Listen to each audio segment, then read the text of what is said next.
இதழில் ஒரு வானவில் இமைகளை தொட்டு பேசுதே.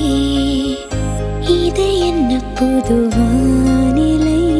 மழை வெயில் தரும். உன்னிடம் பார்க்கிறேன், நான் பார்க்கிறேன்